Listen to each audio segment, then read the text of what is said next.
প্রতিবার ঘর ঝাড়ু দিবার জন্য দিতে হবে 20 টাকা, আর প্রতি পিস কাপড়ের জন্য দিতে হবে 10 টাকা। কি দিতে হবে? টাকা টাকা টাকা চেনো না?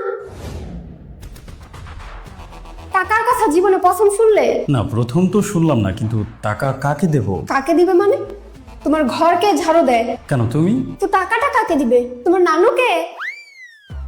খবরদার, সব কথায় নানুকে টেনে আনবে না। কেন টেনে আনবো না? 100 বার টেনে আনবো। কি করবে তুমি? আমি তোমাকে কি করব? হ্যাঁ হ্যাঁ, কি করবে? আমি কি করব তোমাকে? কি করবে তুমি বলো? আমি তোমাকে কিচ্ছু করব না, কারণ নারীদের গায়ে হাত তোলা কাপুরুষের লক্ষণ। বেঁচে গেলে। এসেছে আমার সুপুরুষ, আমার টাকা দাও। আর কি আশ্চর্য, কিসের টাকা দেব? এক কথা আমি আর কতবার বলবো? তুমি কি কানে কম শোনো? আগে তো আমি কানে কম শুনতাম না, ইদানিং তোমার চিৎকার চেঁচামেচি শুনে সম্ভবত কানে একটু কমই শুনছি। আমার সাথে একদমই ফালতু কথা বলবে না। আমার টাকা দাও, তা না হলে তোমার বাসার সমস্ত কাজ ফেলে আমি চলে যাব। তুমি কোথায় যাবে? আমি কোথায় যাব সেটা কি তোমাকে বলে যেতে হবে? একদম কাজের লোক পেয়ে বসেছে আমাকে, তাই না? সব কাজ ফ্রি ফ্রি করে দেই তো, এর জন্য আমার মাথায় উঠে বসেছো। নিজেকে দেখেছো? তোমার মাথায় আমি কখন উঠলাম? আমি তোমার মাথায় উঠলে তোমার ঘাড় ভেঙে যাবে।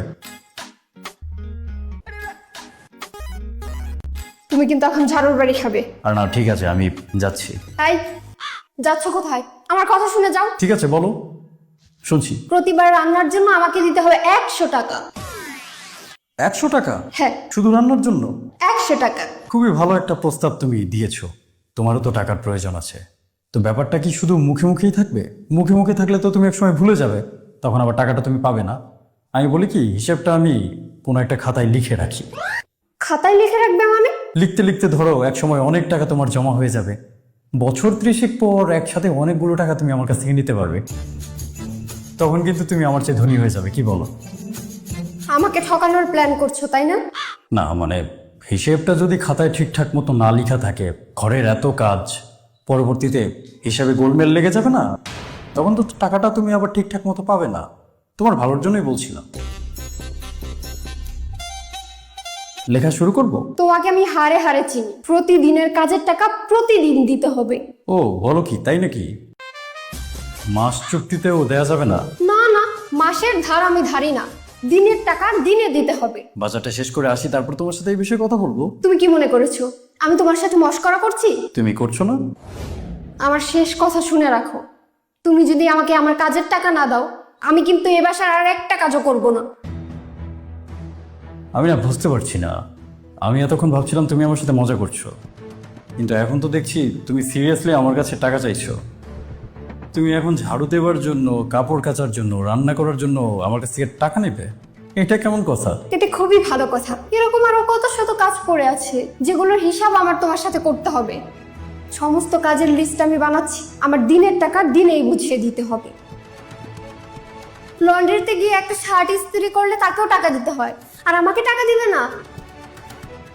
একটা করে বড়টা। বাইরে গিয়ে কয় টাকা করে কিনে খাও, আর আমি যে বানিয়ে দেই আমাকে কয় টাকা দাও? তুমি বাইরের মানুষের সাথে নিজের তুলনা করছো কেন?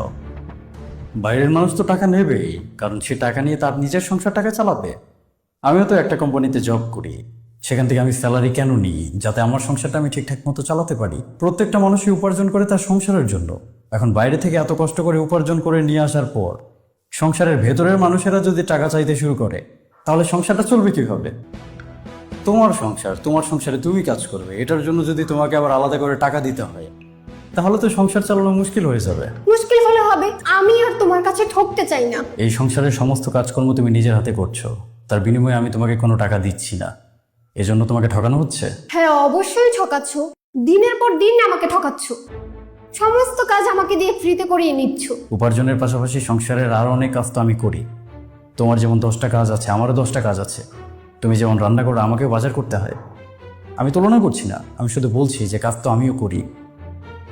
যদি এখন তোমারই সংসারে করা, তোমার কাজের বিনিময়ে তুমি টাকা চাও, তাহলে আমি যে কাজ করছি আমার কাজের টাকা আমাকে কে দেবে শুনি?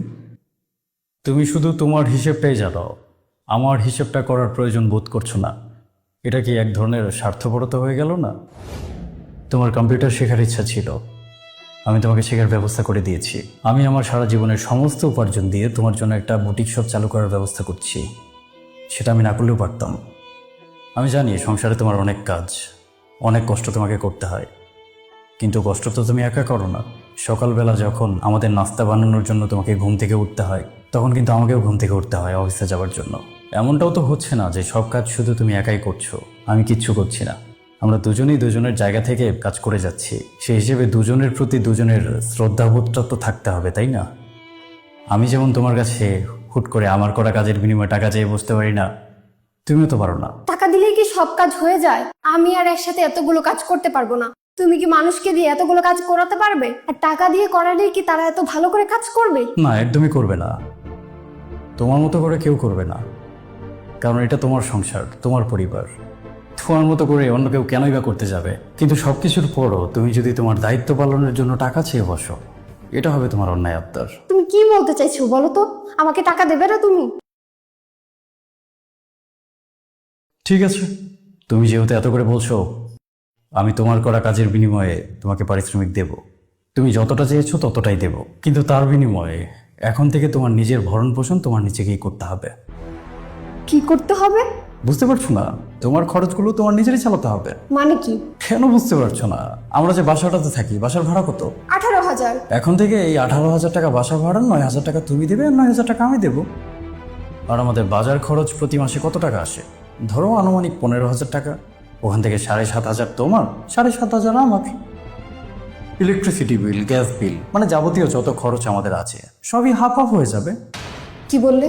সহজ বাংলায় বললে, এখন থেকে আমাদের যত খরচ হবে সমস্ত খরচের অর্ধেক তুমি বহন করবে, অর্ধেক আমি বহন করব। এবং টাকাটা তুমি কোথায় পাবে সেটারও সমাধান দিচ্ছি। তুমি যে বাসায় এত কাজ করো, সেটার বিনিময়ে আমি তোমাকে টাকা দেবো। ছি ছি ছি ছি, তোমার মন মানসিকতা এতটাই নিচু? ছি করছো কেন? এখন তো আমরা দুজনেই স্বাবলম্বী। আমি বাইরে থেকে উপার্জন করে নিয়ে আসি, তুমি বাসায় বসেই উপার্জন করো। তাহলে দুজনের খরচ দুজন চালাতে সমস্যাটা কোথায়? আর এমনটাও তো না যে আমি তোমাকে কোনো টাকা পয়সা দিচ্ছি না, বাইরে থেকে টাকা পয়সা এনে তোমাকে চালাতে বলছি। আমি তো তোমার কাজের বিনিময়ে তোমাকে টাকা পয়সা দেবো। আর স্বাবলম্বী হওয়ার পরও তুমি যদি আমার টাকায় চলো, এটা তোমার জন্য একটা লজ্জাজনক ব্যাপার না? একটা আত্মসম্মানের ব্যাপার তো আছে নাকি? তোমার তো আত্মসম্মান আছে, নেই বলো? তারপরে যদি তুমি টেনশনে পড়ে যাও, তোমার টেনশন আমি দূর করছি। ধরো প্রত্যেক মাসে আমাদের প্রায় 60,000 টাকার মতো খরচ আসে। এখান থেকে 30,000 আমি দেবো, 30,000 তুমি দেবে। কিন্তু তোমার ওই যে ঝাড়ু দেওয়ার 20 টাকা, কাপড়ের 10 টাকা, রান্নার 100 টাকা মিলিয়ে যদি তুমি মাসে 30,000 টাকা উপার্জন না করতে পারো, সমস্যা নেই। 2-3,000 যদি কম থাকে সেটা আমি দিয়ে দেবো। হাজবেন্ড হিসাবে আমি তো এতটুকু করতেই পারি, কি বলো? আমি কখনো কল্পনা করিনি তুমি আমাকে এই ধরনের কথাবার্তা বলবে। আমার ভরণ পোষণের জন্য আমি কেন টাকা দিতে যাব? তুমি তো আমার দায়িত্ব নিয়েছো। একই সাথে দায়িত্ব এবং টাকা পয়সাকে দাঁড় করানোর কোনো সুযোগ নেই। যদি দায়িত্বের কথা বলো, তাহলে দায়িত্ব যেমন আমার আছে তেমন দায়িত্ব তোমারও আছে। আর যদি টাকা পয়সার প্রসঙ্গে যাও, তাহলে আমিও টাকা পয়সার প্রসঙ্গে যাব। দায়িত্বটা কিন্তু আমি একা নিইনি, তোমারও দায়িত্ব রয়েছে। আর সেই দায়িত্ব আমার থেকে মোটেও কম না। আমাদের সমাজে একটা ভুল ধারণা রয়েছে যে ছেলেটা মেয়ের দায়িত্ব নিচ্ছে। আসলে কি তাই? মেয়েটা কি ছেলের দায়িত্ব নিচ্ছে না? যে দিন থেকে আমরা একে অপরের প্রতি প্রতিজ্ঞাবদ্ধ হয়েছি, সেই দিন থেকে জীবনের বাকিটা সময় অবধি আমরা তো একে অপরের জন্য দায়িত্ব পালন করেই যাব। আমাদের খারাপ সময়ে কে পাশে থাকবে? তোমার পাশে আমি আর আমার পাশে তুমি। তাহলে কে কার দায়িত্ব নিচ্ছে? দুজনই তো দুজনের দায়িত্ব নিচ্ছি। এখন সেই দায়িত্বকে দায়িত্ব না মনে করে তুমি যদি টাকা চেয়ে বসো, তাহলে তো আমারও তোমার কাছে অনেক কিছুই চাইতে হবে, তাই না? আর সবার উপরে যদি টাকা পয়সার হিসেবটাই থাকে, তাহলে আমার জীবনের সমস্ত উপার্জন দিয়ে তোমার জন্য বুটিক শপটা কেন করছি? আমি আমার নিজের জন্য কিছু করতে পারতাম। ঠিক আছে, তোমার আমাকে টাকা দিতে হবে না। না না, এখন এটা বলে তো তুমি পার পাবে না। হয় তোমাকে তোমার নিজের ভুল স্বীকার করতে হবে, আর তা না হলে তোমার ভরণ পোষণ এখন থেকে তোমাকেই চালাতে হবে। কি ভুল স্বীকার করবো আমি? ক্ষমা চাইতে বলছো? আমি তোমাকে ক্ষমা চাইতে বলছি না, আমি চাচ্ছি তুমি শুধু এতটুকু রিয়েলাইজ করো যে আমি যদি তোমার কাজের বিনিময়ে তোমাকে টাকা দিই, তাহলে তুমি আর এই বাড়ির বউ হয়ে থাকবে না, তুমি হয়ে যাবে এই বাড়ির কাজের লোক। তুমি সারাদিন এতগুলো কাজ করো, সেটার হিসেব রাখো। বিনিময়ে আমাকে কতগুলো বকাঝকা করো, সেটার হিসেব কি রাখো?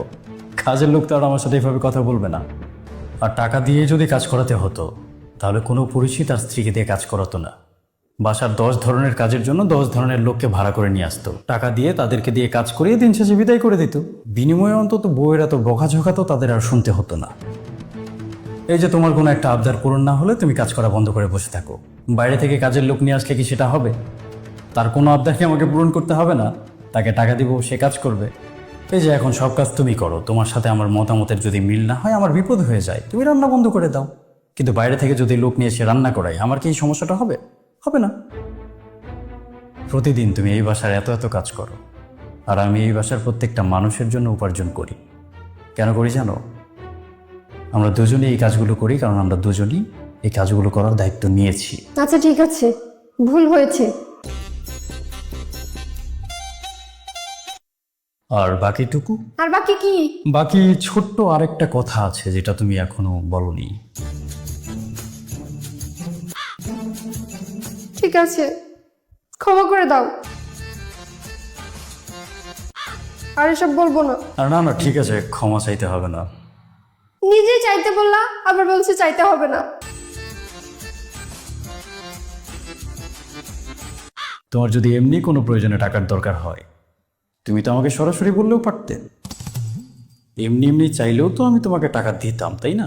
ঘর ঝাড়ু আর কাপড় ধোয়ার হিসাব তো আর করতে হতো না। টাকা লাগবে? হ্যাঁ লাগবে। কি করবা টাকা দিয়ে? আমার বান্ধবী খুব বিপদে পড়েছে, ওকে কিছু টাকা দিতে হবে। সেটা তো আমাকে সরাসরি বললেও পারতে।